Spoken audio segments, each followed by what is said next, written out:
it really is just like, pay attention to what makes sense to you. And then another thing that people need to ask themselves is really, do I want it?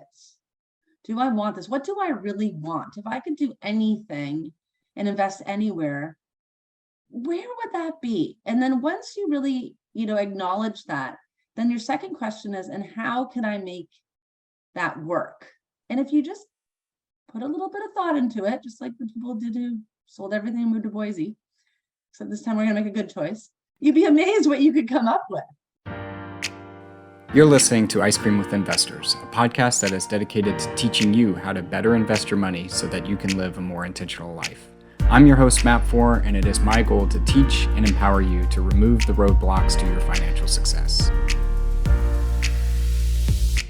Welcome back to Ice Cream with Investors. I'm your host, Matt Four, and on today's show, we have on Monika Jazyk. Monika is a wife, a mother, and a real estate investor. In today's episode, we talk through how she helps her students at RPI Education build out a portfolio in high-growth markets, using the philosophy that you don't need to go big in order to win in real estate. We also have a conversation around her passive investing portfolio.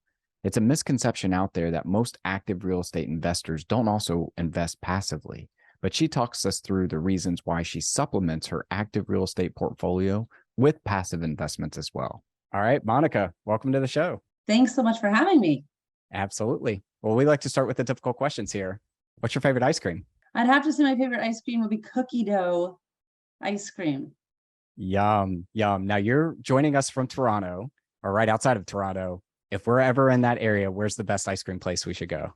Oh, well, actually, where I would say the best ice cream place to go, it's not actually, it would be Gelato on Main, Yes. on Markham Yes. Main Street. So little off the edge of ice cream, but Gelato counts as ice cream, kind of, right? We had a fellow Canadian on the show a couple months ago, and he said gelato on Main too. So it must be pretty darn good up there. Well, it is, and it's only like a one shop. We actually, this in Markham, right where we live, and we actually have investment properties right around there. And we are Airbnb-ing some things. We're always telling them to go to Gelato on Main. So Nice. Well, tell our listeners, what's the scoop? What do you do today? So I'm a real estate investment specialist and wealth builder, and we try to help at RPI Education everyday people invest like the top 2% by primarily investing in real estate and alternative investments. Awesome. Well, part of that alternative investment is real estate. I'd like you to take us back. Where did your real estate journey begin? Oh my goodness. So our real estate journey began about 13 years ago when we realized that we had to start investing different. We were trying to invest traditionally through banks, through traditional savings, spending less, trying to make more. And we were really spinning our wheels.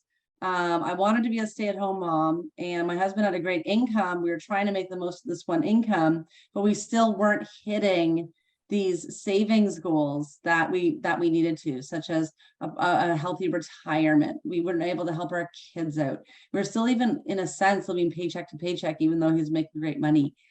And when 2008 hit, and all of our savings that we saved the traditional way, our meager savings, I might add, just like disappeared overnight, we really realized we need to start doing something differently. We need to start acting differently, investing differently, to get the results that we want to get. And that was freedom in our life. So if I wanted to continue to stay home, that I'd be able to do so. And it kind of hit me, the real point, how important that was when it kind of realized that I was the financial plan. Like, if I ever wanted to be able to retire, help my kids out, I had to go to work full time, and I would be making over 6 figures as well. What kind of society do we live in if it takes 2 6 figures to just get by? And that's what really irked me. And I thought, you know what? There's other people who are doing this. There's other people who are living incredibly wealthy lives. They have this time, money, freedom in their lives. We need to do that. And that's when we started learning how to invest in real estate. Well, 2008, 2009 was a very scary time to invest in real estate. It felt like the real estate market was turning to an end. I'm sure you explored a lot of different options there. Why did you ultimately land on real estate? Well, 2008, 2009 was when everything went bye-bye for us. Yeah. And so eventually, I don't know what happened, but the book Rich Dad Poor Dad sometimes around that time crossed my desk. And all of a sudden, just the financial literacy, everything I learned and been practicing for the years and years before that, trying to help our family build wealth, it just realized it was all wrong. And the book just made me do a total 180 in regards to finances, and really points out that real estate is the number one wealth builder. And we didn't start investing like immediately that year. I think it was 2010 we were really starting to invest in real estate, so things were a little bit better then. But it was just, that's when the light bulb moment happened during that time. And after reading that book, my husband and I were just both on the exact same page, where we just knew it was like instant. And he just came home one day and he was like, we need to buy a property. And all of a sudden it just went from this kind of blurry dream, that always sort of seemed reserved for other people, for rich people, not for people like us. And who are we to think that we were, these real estate investors? We didn't have any knowledge. We didn't have any time. We certainly didn't have any money. And we lost all our money in 2008. Yeah. So, it just always kind of seemed like something just reserved for the ultra wealthy. And the problem was we didn't know how it worked. Like I thought you had to buy the house next door. That's one thing. And the second thing is I thought you had to buy things outright. And I knew we lived in a very expensive area. We could hardly afford the house we have. How the heck are we ever going to afford another house? So we just had none of these skills that I think are so important for everyday people to really be aware, because it doesn't take a lot to build great wealth through real estate. Today, we show people how to amass an amazing amount of wealth, a multi-million-dollar retirement, even just with one property. Yeah, it's funny that you mentioned Rich Dad Poor Dad. I would just say, if you're a listener out there and you haven't read that book, just stop what you're doing and go read it. I would love to learn the stats on how many real estate investors got involved in real estate because of this book. And I think it just changes your mind on how finance is taught versus how it really works in life. Yeah, absolutely. It was just such an eye-opener. And there were so many concepts that were just so new, like even the difference between assets and liabilities, and your house not being an asset, your house being a liability. It's just incredible, everything that Robert Kiyosaki taught. And he really is one of my heroes. I would love I've actually met him and had a photo with him. And I was just so starstruck, I could hardly speak, but I would just love the opportunity to interview him, or maybe even write a thank you letter to him, or something, just and do what he's doing, like even carry on that legacy. And that's really our goal, is really to fill this wealth gap just by sharing these knowledges, building like on what he's teaching. He's just going forward. He's way past real estate. Like, he is just revolutionary. He just goes full steam forward, and is done with so many other interesting concepts. What he did with real estate, just bringing so many other interesting concepts and perspective to people, to really show people, to challenge the status quo, and don't just eat what everyone is feeding you this day and age. Really kind of have a hard look and invest in yourself, really learn some different perspectives, and learn how to really advocate for yourself. That's what Vaughn and I used to really sort of sit in the back a lot more and take what was given. And in reality, you really got to look out for yourself. No one's going to take care of you. You need to create your own government, and really kind of just figure out what do I need to do to help me and my family move forward. And once you're introduced and take that time for yourself to learn different parts of knowledge and get the support you need, it's amazing what really can be, achieved, just like what Robert achieved in his stories. Yeah, I mean, even if you don't have a strong interest in finance, like probably Monika and I do, you are in charge of your own financial future and your own financial independence. And I would encourage you to try to employ some of the strategies that you hear about on podcasts to take control of your financial future. I think everybody knows my story at this point, where I was working at W-2, a previous job that I had, where I was going to receive a life-changing commission check. And out of nowhere, one VP makes a call and I'm no longer getting that money. And whose fault is that? I could be mad about it and sad about it all day long, but that really opened my eyes into saying I could play the safe route all day long for the rest of my career and it still not end up the way I want it to. So I might as well just take a risk and go learn these different strategies to take my own financial future in my hands. Amazing. And you don't even have to leave your job to increase your financial Yes. literacy and learn things. I mean, and if you're not interested in money, well, then what are you interested in? It doesn't mean you have to love money or only focus on money, but the way that money works, money is just a tool to help you get that freedom in your life. So everyone needs to really stop and ask themselves, what am I trading my life for? And every day people trade their life for something. Some people think that they have to go through and do what they're doing every day, but you don't have to do anything. Every day you wake up, you have a choice and you're in the driver's seat. And, things might get really tough and it might get hard for you. Let's pretend you don't go to work or you lose your job. That's going to be a really difficult time for you. And I remember Vaughn and I used to look at his job and be grateful he even had a job. That's the way we used to speak. We used to speak like that, like, well, at least you have a job to go to. Yeah. Like, Yep. now I look back to that so many years ago and I think, wow, what kind of mindset would I was in then to now? I wake up every day and I'm like, what do I want to happen today? What kind of life do I want to create for myself? And every single person, regardless of where you guys are right now, whatever anyone's experiencing, no matter what your financial situation is, you can do that. You can really put yourself in the driver's seat and steer your own life into the direction that you want. You do not have to play the cards that you've been dealt. I love it. I love it. Well, you have two different sides of your business, if I could say. One of them is the investing side. So you're a active investor and a passive investor, and then you've got RPI education. So I want to set RPI education to the side and talk about what you're invested in right now. So could you give us a broad range view of what does your portfolio look like today? And then we'll go into kind of the things that you're seeing and the different strategies that you're employing. So my portfolio, what works for me right now today is investing in high growth areas close to us. Well, actually, I shouldn't say close to us, since last week I just closed on a property in a different province. And I'm building 27 homes in Florida. That's not very close. Not even close. Daisy. Okay, so those aren't very close. But I have my most exciting acquisition recently. Well, actually, my most exciting acquisition really recently was an amazing property right in downtown Toronto that we haven't closed on. We're closing November 18th. And we received that for about $150,000 below fair market value, which was really exciting.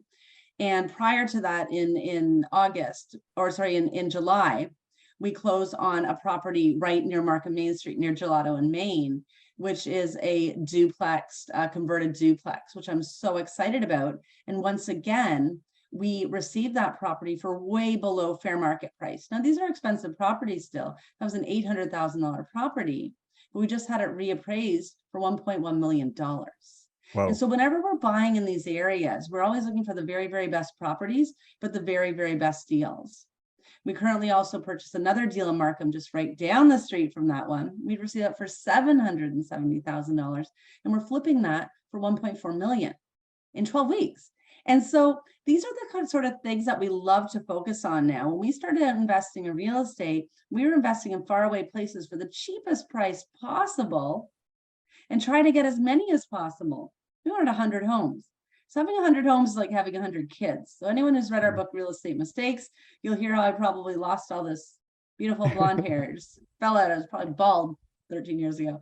No, but that's where we started. Whereas now we're really on this journey to create a $20 million portfolio through 10 awesome acquisitions.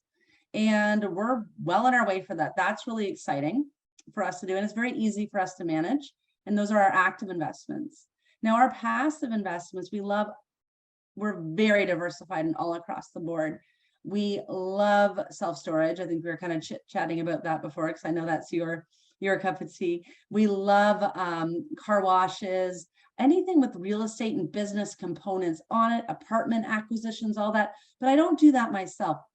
I invest that as a passive investor through cash and also through our registered funds. So those retirement funds that we lost so much money on, our kids' education funds, Vaughn's group fund that he got from diligently employer matching for years and years and years, and pretty much went to zero in 2008. So we recontrolled it by self-directing it. all of that also allowed us to accrue great wealth. And I'm continuously diversifying in these types of investments, which to me is so exciting because I don't have time to manage an apartment building, and I don't have time to manage a car wash and a self-storage facility. But my great friends and fellow real estate experts that I have time to get to know, time to vet their opportunities, gives me a lot of control in those investments. I'm able to actually write a check, and that's when you really get that great financial freedom, because my money's working for me while I'm sleeping. And I think that's really the greatest indicator of wealth. And lastly, one of my most favorite things to invest in lately as well is actually in insurance. And so we've created infinite banking policies, which my husband and I both have been overfunding from our flips, from our BRRRRs, from all this equity we're getting, which allows us to actually buy our net worth, not just build our net worth. And our oldest child just turned 18, and he has his own infinite banking policy. That was one of his financial moves, which was super duper exciting. So we really want people to, we believe there's 7 wealth keys that we really kind of at RPI try to spread. And us as wealth builders, we really actively are every day wake up and say, how am I building wealth today? How can I get my money working for me rather than me working for the money? And we also actively involve our own family in this to really show people what's possible. And it takes a lot of work and time and effort to try this all out, but that's really how our company was built, was by us figuring all this out on our own. And then now just being surrounded by an amazing wealth team and a community that can help guide us, because we're not experts in every single area. They expose us to new ideas, and we personally try them out first. And we're like the world's guinea pig. Like, hey, check this out. We had 0 and now we have $5 million, you know? Yep. And so that's really kind of what we're doing in regards to wealth diversification. Is we do have our active, we have our passive, we have our insurance. And, you know, I think that's what it really takes in order to build wealth, is a diversified portfolio that is not mutual funds. People think of diversification, they think of stocks and mutual funds, but you could diversify a lot more ways than that you can have a lot more control over, for sure. Yeah, you talked about a lot of things that got me super excited. High growth markets, which we want to touch into, the 10 properties. You only really need to own 10 properties that could appreciate to $20 million, or even on the low end, you could have 10 that could appreciate to $10 million, and that'd be a fantastic retirement portfolio. But then this also concept of infinite banking, which I think our listeners know that I'm a huge fan of and employ myself. People will have to decide if it's for them, but I will say you have to unlearn everything you know about finance kind of at the beginning of this conversation to really understand the power there. But before we get to some of this, I want to dig into this you are an active real estate investor today. This is what you do every single day. You eat, sleep, and breathe it, but you also have passive investing. So you talked about the diversification. One of the people I know in the real estate industry has over $1 billion of assets under management in apartment complexes and self-storage all throughout the United States. And one of the things he talks about a lot is, but I still am involved in 26 different syndications as well as a passive investor. So you mentioned diversity. Is that to diversify yourself away from like a specific market, a specific asset class? Talk us through why you decided to, as an active real estate investor, also partner up with people to be a passive investor as well. Well, I remember when I started investing in real estate, and I was hearing about apartment syndications and these opportunities to make 8% and 12%, scoffing in the back of the room, because I could make 48% and I could do this and I can do everything because I'm just the greatest. And I really remember, as the years went over, when you start out in real estate investing, you're very excited until you realize that you can play in the sandbox with others, and it doesn't have to be you trading your time. Because what I did was went from not wanting to be a working person so I could be home with kids, to a real estate investor that was working 24 hours a day and not being home with kids. So I sort of traded, I traded apples for a little while until I realized it's perfectly fine to be able to diversify with others. Yes, you can create this great active investments for yourself and have a bigger ROI, but there's a trade-off there, and it's time. So let's go back to, what are you trading your life for? And I wasted 3 years of my life real estate investing. I made $1 million in mistakes, selling our book, Real Estate Mistakes. We made so much money and we lost so much money, and we got out of the problem through real estate. So it made us excellent, real estate and wealth consultants.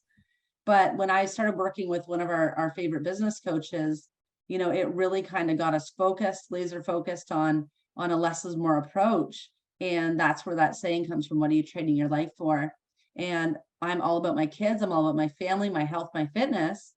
And I think apartment buildings would just kind of take me a little bit away from that. So I really pick my projects carefully, make sure that they provide a return on investment that's going to be able to provide for my family, give me the financial results that we want, without taking over my life. So I'm just not, supplementing another job. So real estate really is something that can we enjoy doing. And when we do it close by, it really fits for us. But when it's far away or a larger acquisition that really takes full-time hours to get that achieved, then that's really when I outsource that. And that's really when I want to start doing passive investments. Brilliantly said. I have this concept of ROI. And when I say that, most people think return on investment. But what I try to do is talk about return on intentionality. And to your point, with 4 kids and an active real estate business going on, you probably are pulled in many different directions. If you're a high income earner out there with kids and you want to be there present for their soccer games and be a good partner for your spouse or for your friends and family and things like that, maybe it's not the best use of your time to go spin up an active real estate business. Now, if that's what you want to do full time, by all means, go do it. I'm not saying that you shouldn't. I still believe that single families provide a sense of stability in your portfolio. But I think that if you want to find your way in diversifying your portfolio into real estate, for most people, 99% of people, the best way to do it is to find good operators and good markets and good asset classes that you believe in and just partner with them, be the capital partner to them. Yeah, I love that. And it's really easy to do. And I love, vetting these opportunities. I spend a lot of my days, what Vaughn and I primarily do with most of our time is identifying high growth areas and strategies that work in those areas and building teams in those areas, and then sharing that with others, investing in ourselves and sharing it with others. And so our days are really, even though we have active investments, because we plan them out so carefully, it really is time sensitive today, which really requires we have teams running the investments too. So we're really just, aside from planning them, figuring out what works, and then being able to act when they come, really just sort of dropping by. Like I've worked on 4 properties today, and I think it probably only took about an hour of my day, where I spent 3 hours on the tennis court already. And now I get to spend an hour with you, and I spent an hour at lunch, and then I just spent an hour before you talking to my kids how their day after Halloween was at school, so it really is, you really have to, there's a lot more to life than just working. And there's a lot of high income earners out there, and that's really great that they have jobs. We do need people with jobs. Not everyone needs entrepreneurs. But what people need to really remember too is how dispensable your job is, whether it's a health issue.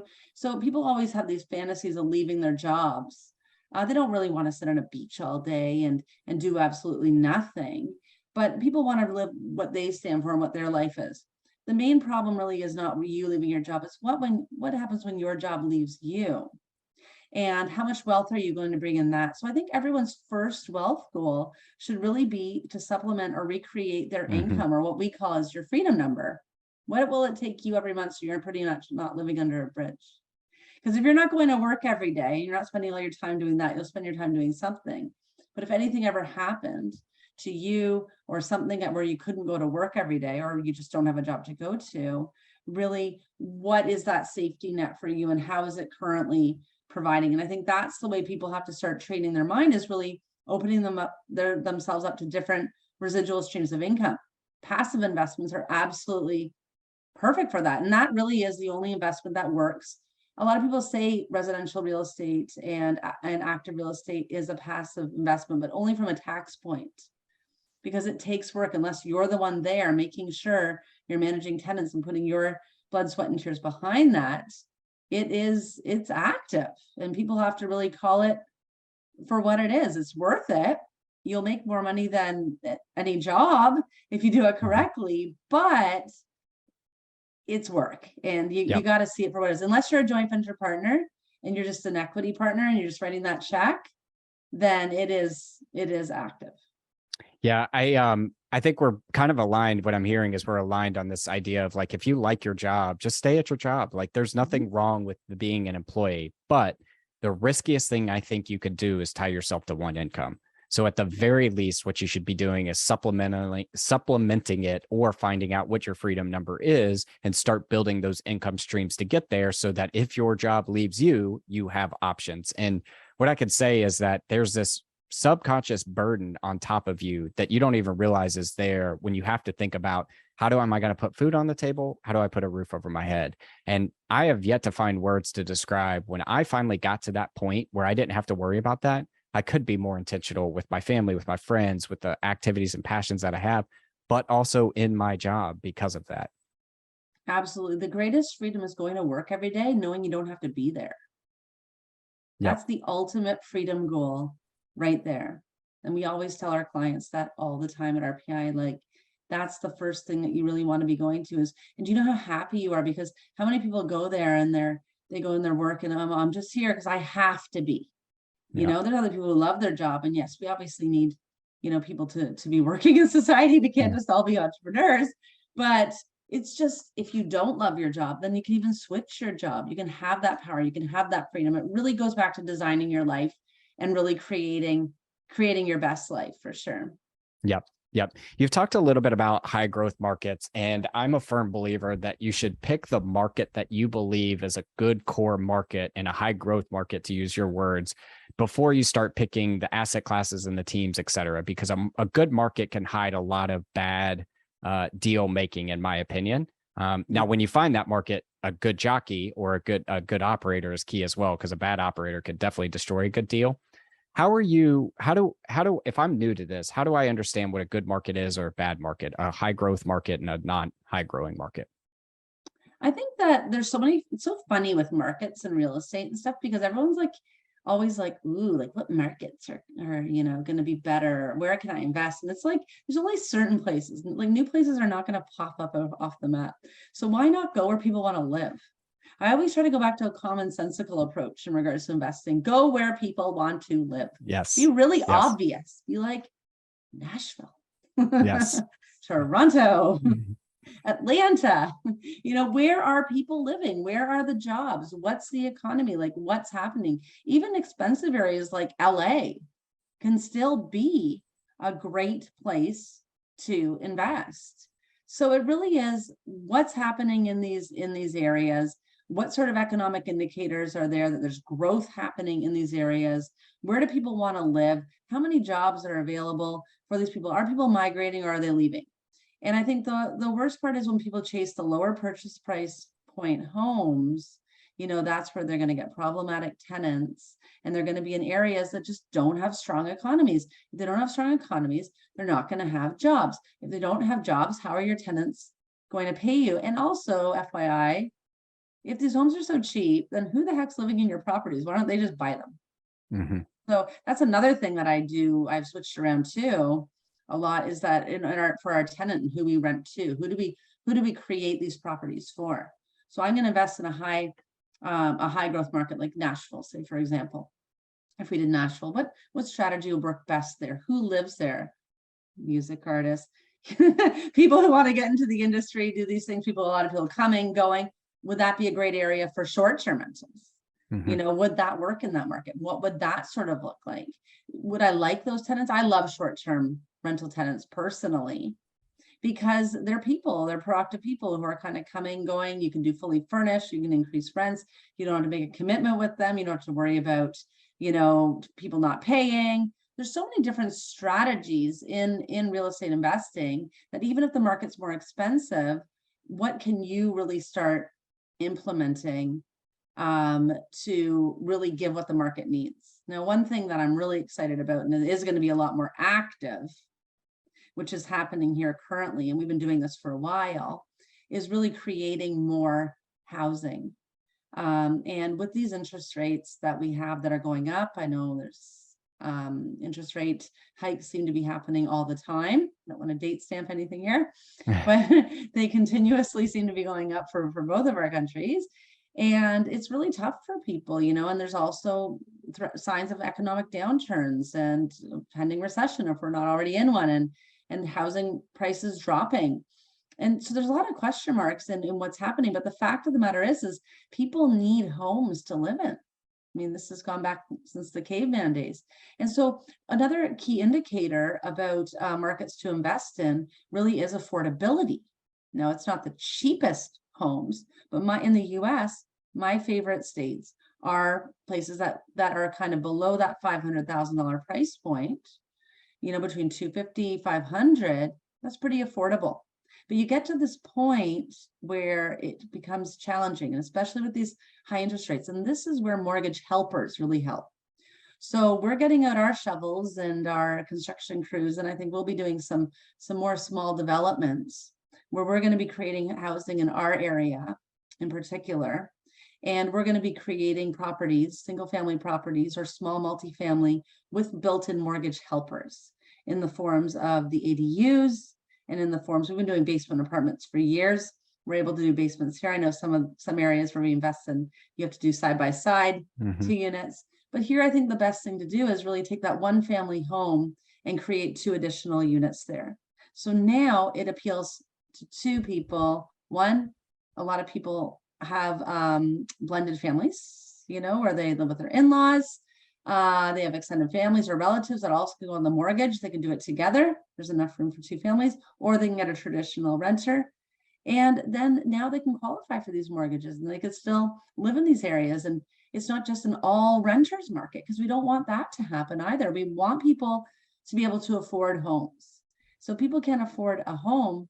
A lot of people can afford it with a mortgage helper when they're able to rent out these additional units. And people have been doing this since the beginning of time. I remember when my grandmother immigrated to Toronto, and this would have been, oh my goodness, like 60 or 70 years ago. They had 14 people living in that house. They were renting all sorts of rooms out, so real estate really has been, people could do what and it's kind of funny because I found a picture of that house, and it's right in East York, Toronto, for $14,000. Wow. And guess what it said on the back of it? What's You'll that? never believe what it said on the back. Vendor take back.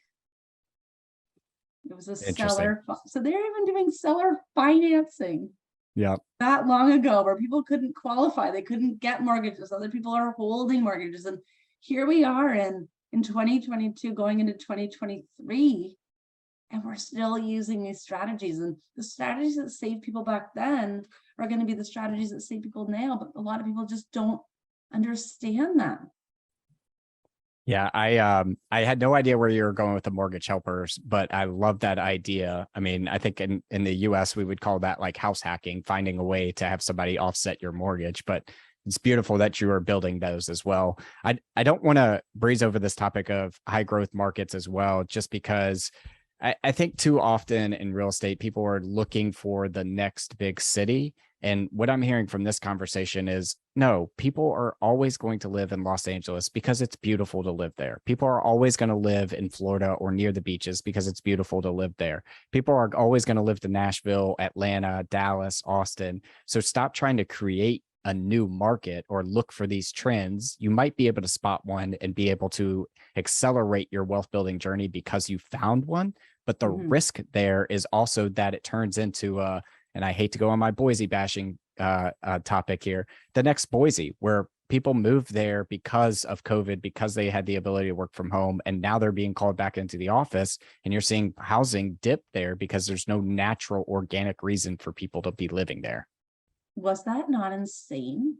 Yeah. How people moved, they just left everything. People moved to Newfoundland No one lives in Newfoundland. And then they're like, uh-oh, they Yeah. want me back. Like, did you Yeah. not see that coming? And Yeah. so it was crazy how a lot of people are moving in cottage country, city slickers like me, in the Yeah. cottage country, which is great in the summer, but in February, not so much. And they're like, Yeah. uh-oh, and paying these big prices. I think it's amazing how people can be more inclined to act spontaneously and do something spontaneously silly than just really taking that risk and expanding your education and taking the time to figure out how to sort of have a more long standing plan. But I love that Boise example. It's hilarious because and no new like state is going to come off the map all of a sudden. Right. That's going to be, like there are growth indicators, and when industry moves to specific areas, obviously we're going to pay attention to that. But quite often it really has to be the proximity from a major, city center where the economics really make sense. Now, the reason I'm so passionate about this was when we started investing, I was investing in a town 9 hours north of Toronto. And when we got in there, the economic fundamentals were fantastic because I was picking up $40,000 homes and renting them out for $1,000 a month. So this was great. And then transfer that to apartment buildings and everything. And the economy was on fire but it was primarily mining. And I thought the diversity was there, but it really was not. And when our government changed and all of a sudden all the roads weren't leading north and they shut up those mines, there was zero industry. And those $1,000 a month rents dried up really fast. Yep. No one could afford to pay them. I had no tenants. And so that's really why if I was in an area like, say, Nashville, and there's all these other different types of economy there, it's not just like the entertainment industry. There's hospitals, there's schools, there's call centers, there's warehouses, there's all different types of economic sectors. What's really supporting the economy? And do people really want to live there? Or do you live in these areas? Like, what are the migration patterns in these areas? Because I remember they're like, we think a new employer's coming to town. And I was like, oh, thank God. Like, how many people? 12. Well, that's not going to help me. Like, That's what are the one chances house. these 12 people? I have hundreds of units here I need to fill. This is just 12 people. So it really is just like, pay attention to what makes sense to you. And then another thing that people need to ask themselves is really, do I want it? Do I want this? What do I really want? If I could do anything and invest anywhere, where would that be? And then once you really, acknowledge that, then your second question is, and how can I make that work? Yep. And if you just put a little bit of thought into it, just like the people did who sold everything and moved to Boise, except this time we're going to make a good choice. You'd be amazed what you could come up with. You'd be amazed. I love it. I love it. Well, Monika, I want to be respectful of your time and switch us now to our last round. We're calling this the 5 toppings. Our first one is, what is your favorite book, or what is a book that you've read recently that's given you a paradigm shift? My favorite book is The Prosperity Bible. And so if you haven't read it, you better I don't think I've read it or heard of it. Yeah. It's incredible. It's the compilation of probably the greatest works on prosperity, like Napoleon Hill and Think and Grow Rich and all these great works. So it's a 2,000-page book. It's the size of a phone book. I read it every morning. I've read it about 4 times. Love it. And that's how I start every day, reading this book. I have to check it out. Our second one is, I believe that the person you become 10 years from now is directly correlated to the habits that you have and the things you do every day. What's something that you do every day? Every day I do my priming routine every single day, which consists of reading the Prosperity Bible, consists of stretching, manifesting. It consists of freezing cold showers. It really consists of must-do work. It really consists of getting me into peak state every day. I wake up very early, around 4, and just hit the day running. So, and I go full steam till probably about 10 o'clock at night on work nights. And that's just me. I'm on board with all of that. I haven't gotten to the frozen showers yet. There's one thing I hate as a swimmer my entire life, and that's freezing cold water. Yeah, well, if you're a swimmer, then you have a competitive advantage over that one. So yeah. Our third one is, what's the best piece of advice you've ever received? the best piece of advice I ever received was from my mother, who just said, don't ever settle for anything less than the absolute best. And so don't settle. Our fourth one is, what is the thing that you're most proud of in your life? I think the thing I'm most proud of in my life is really living my life every single day, and I created my life, and doing what I say, like I said, when Vaughn and I are actually going through these real estate investments and trying things out and coaching people, we're still, figuring, authentically doing it ourselves. So it's just really living life authentically in its purest, rawest form, and going through life as a student, not as a perfect master. I heard someone I say tell that my the other kids, day. I don't know what I'm doing. I'm learning with you. I'm growing up with you. I heard someone say that the other day, though. It's like the most successful people in the world are the ones that have a vision of how their life should go and achieve that vision, whatever that is in your vision. Our fifth one is, if you could sit down and eat a bowl of ice cream with anyone, dead or alive, who would it be and why? Well, I think I just have to go back to Robert Kiyosaki to really just kind of go back and thank him for, writing that book. And when I write books, I'm writing for the same language to people. I'm not here to prove how smart I am, or, how fantastic I am, or that I'm this great, amazing person that people should strive to be like. Who cares? When we wrote Real Estate Mistakes, I just want to help people avoid mistakes and just share a perspective in layman's terms that everyone understands, rather than just trying to create this sort of sense of, disillusionment and what I know versus how can I help people. I think that's my mission in life, is really by filling the wealth gap, is really encouraging people to saying everyone is equal and everyone has equal power in them to create their best life if they'll just tap into it and use their resources.